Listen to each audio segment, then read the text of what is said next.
বিহারের নতুন এনডিএ সরকারের কাঠামো চূড়ান্ত করার জন্য তীব্র আলোচনা যত জোরদার হচ্ছে, বিজেপি এবং জেডিইউ উভয় বিধানসভা স্পিকার পদের জন্য দৃঢ়ভাবে দাবি জানাচ্ছে।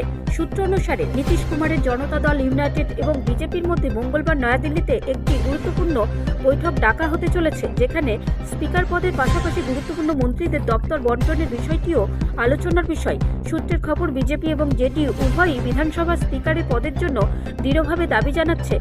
বিশেষ করে বিজেপি যে কোনো মূল্যে এই পদ ধরে রাখতে দৃঢ় প্রতিজ্ঞা বলে জানা গেছে। বিদায়ী বিধানসভা বিজেপি নেতা নন্দকিশোর যাদব স্পিকার হিসেবে দায়িত্ব পালন করছিলেন এবং জেডিইউর নরেন্দ্র নারায়ণ যাদব ডেপুটি স্পিকার পদটি ধরে রেখেছিলেন।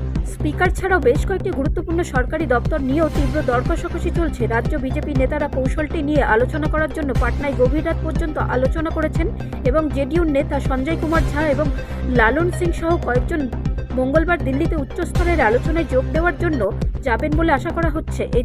এইদিকে কেন্দ্রীয় মন্ত্রী ধর্মেন্দ্র প্রধান জোটের ছোটদের সাথে সমান্তরাল আলোচনা করেছেন। চিরাগ পাসওয়ানের লোক জনশক্তি পার্টি, রামবিলাস জিতন রাম মাঝি হিন্দুস্তান আওয়াম মোর্চা ধর্মনিরপেক্ষ এবং উপেন্দ্র কুশওয়াহার রাষ্ট্রীয় লোক সমতা পার্টি।